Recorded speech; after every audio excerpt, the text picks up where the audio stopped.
Hey, Kage, back again. Today we're going to discuss Unity CEO John, who is stepping down in wake of installment fee controversy, effective immediately. So, in the wake of a massive controversy regarding previously announced and then walked back install fees, Unity's John is retiring as president, CEO, chairman, and member of the board of the directors, effective immediately. The company announced today. James, meanwhile, will be appointed interim CEO, president and member of the board, and lead independent director of the Unity board. Roloff has been appointed chairman. The board will commence a search process with find a permanent CEO.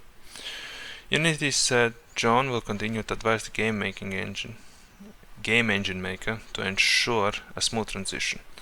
Today's announcement did not specify why John was stepping down, but in a statement he said it's been a privilege to lead Unity for nearly a decade and serve our employees, customers, developers and partners, all of whom have been instrumental to the company's growth.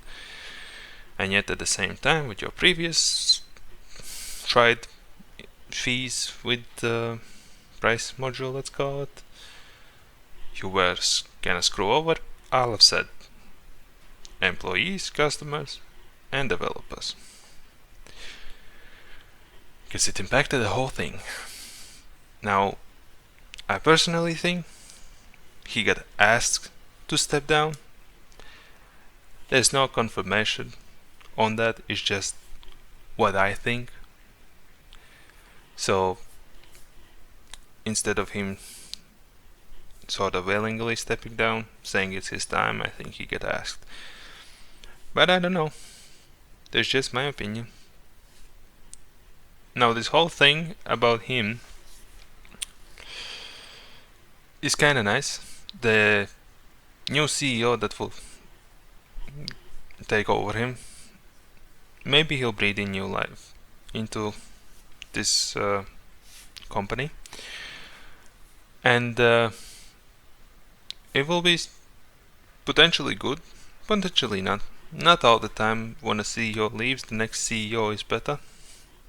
There's been plenty of times where the next CEO is even worse. But there are people who are investing in different engines, which will hopefully create more of a competition for Unity, so they think better about their decisions. Because having a monopoly on one engine will not be good, to say the least. Then they can pull on these things and you'll have no choice but to accept it. If an engine gets to the point where it's so big that you can only rely on that said engine, then they can do what Unity tried to do, and they'll get away with it because you either gonna take it or you won't. So this kind of was also a wake-up call to developers to invest in some different engines to make sure if there is an engine that is highly sought after, and they make decisions like this, they have an option to go to a different one and ensure basically that they have an option besides getting a thumb of a company that's gonna make worse decisions for you, which will impact you in a bad way. Now, this whole thing about the runtime fee that they had didn't only impact developers but also the consumers, because then developers can't focus fully on the gameplay side of the game, not that a lot of them do, but will more likely focus on the monetization part of it, which even now some companies do that more than the gameplay part. And for example, instead of having a microtransaction like a whole ass new outfit or anything, you will have basic colors now restricted behind a paywall, because they have to figure out some sort of a way to make back on their investment. And if Unity did their runtime fee, then that would more likely become the case. They would have to figure out different ways to do certain things, and there was already impact on certain game developers, like they had to change a free-to-play model to a buy-to-play because of the runtime fees and so on. A lot of people for backlash disabled ads and so on with the services associated with Unity. And in general nobody received it well, and it's good that not people just didn't roll backwards and be like, yeah, whatever. It's better that people fight back, otherwise the companies like these would just get away with whatever the hell they want to get away. But in this case, if you want to continue with this, you can run your ship down under the sea, so to speak. Because your business depends on your customers. Any business depends on their customers, in all honesty. And if you can't satisfy said customers will leave. And where does that leave you, a company without customers? Nowhere. You don't generate income, and you won't stay afloat. So, as he said, it was a privilege to serve employees, customers, and developers, and so on. With this type of thing, it kinda does the opposite of that. Let's continue a bit in the article. So, Unity came under fire on September 12 when the company announced what it called a runtime fee, a new model that would in short see developers charged a small fee when someone downloads a game made on their engine. Once that game passes a certain revenue and install count threshold, developers and the gaming community at large were quick to push back. However, with some considering delisting their games over the fee.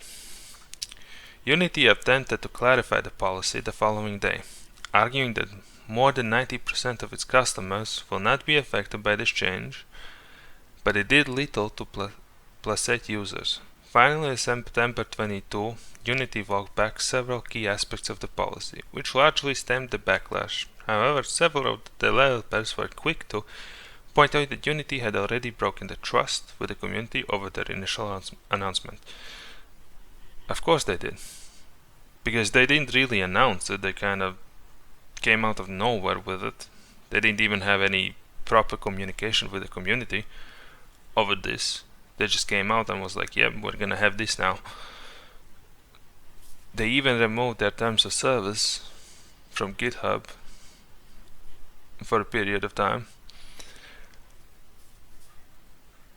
And even their own rules, like certain customers would not be affected per se, like charities. There were already 2 charities that they considered not charities, so but I covered that in another video on my channel, so you can look up if you're interested. But back to the point, trust is easily broken but not easily gained. It will take a seriously long time for people to trust in Unity again, if ever. Which is why, as I also covered this topic in another video where there are developers invest in other engines, per example, is a good thing, because it's going to create a competition for Unity, bigger competition for Unity, hopefully, so they don't make these weird or straight up bad decisions that they are making, and will have to think twice about it. Instead of, clearly they don't think they have enough competition that they can just roll out whatever they think and everything's gonna be fine, which I'm glad that people just didn't take it and actually rebelled against it, let's call it. Because honestly speaking, it would impact everybody in this industry. The gaming industry as a general would be impacted by this type of monetization. It's pure greed. It's not like Unity was doing bad or anything. It's just people get greedier and greedier to the point they just want everything.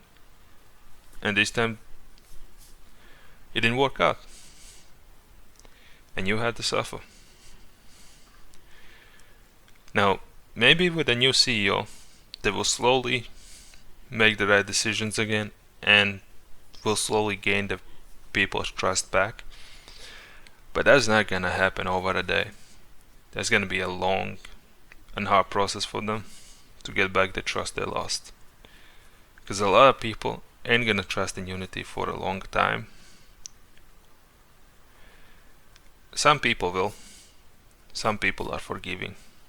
But people like me, for example, will not give them the trust for a long time until they've proven themselves over and over again that they won't make these stupid decisions. Now, let's continue with the article because there's a little bit more. Now, John's tenure with Unity has been marked with several controversial moments, including apologizing to developers for describing anyone who doesn't embrace microtransactions as the biggest fucking idiots. John joined the platform holders in 2014 after departing EA, where he had served as CEO. Yes, because microtransactions is definitely the savior of video games. Nobody needs them. Make a good game, the game's gonna sell. You don't need microtransactions. Not at all. It's an extra income, sure. Some overly rely on microtransactions to the point where microtransaction is their income, but it doesn't have to be.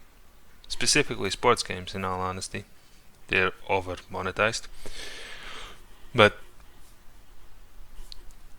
in my opinion, if you make a good game, the game is gonna perform well to the point there is absolutely no need for microtransactions. It's just back to greed. They just want more and more.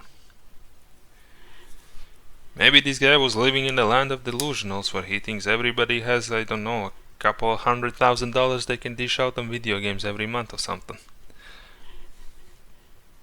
Don't know. Don't care. I'm not for microtransactions in general. I can understand if games have them. Per se free-to-play games, microtransactions is their main source of income. But if it's a fully priced game plus microtransactions, that I already kinda don't support. Sometimes I'll let it slide because it doesn't impact you in general. But if it's a single player game, fully priced, and with microtransactions, yeah, forget about it. I just straight up despise that shit. Now, the last bit of the article. Unity remains one of the most important engines alongside Epic's Unreal Engine, powering major games including Pokemon Go, Hollow Knight and Genshin Impact. However, John's departure only serves to accumulate the sense of uncertainty surrounding the platform as it looks ahead to the future. Now he fucked up, and now he leaves for other people to fix his mess, potentially fix his mess. Will Unity recover? Most likely. But it's gonna be a long process before people have the trust they had once. They might never have the trust back they once had in Unity. Gaining trust from people is extremely hard, but losing it is extremely easy. You lost it, and you'll suffer the consequences. That's all there is to it. It is one of the biggest engines out there for developers, and they've ruined it for a lot of developers. Even non-developers, the consumers of gaming industry, like myself who only plays games, I don't develop nothing. Even type of people like me just straight up don't like Unity no more. That's why a lot of people are rooting for other engines to come out or get upgraded, sort of. I don't think we need hundreds of engines. That's just gonna make things worse. I just think having some options would be nice, instead of having just one monopoly on one engine and then they can do whatever they want. Because at that point it's either gonna be that or nothing. So at least having some options would be nice, instead of having nothing. Now with Unity, only time will tell whether they will have anything or not. But if the new CEO comes out and does the same stupid mistakes this guy did, then Unity for sure as hell will not fucking stay afloat. If they continue to operate like John here did with his latest adventure, then there will be no place for Unity in the future. But we'll see how it goes. A year from now on, couple years, we'll see. Might even make another video on that, seeing how Unity does within a few years time. But oh well. And that will be all for me. I'll see you guys next time.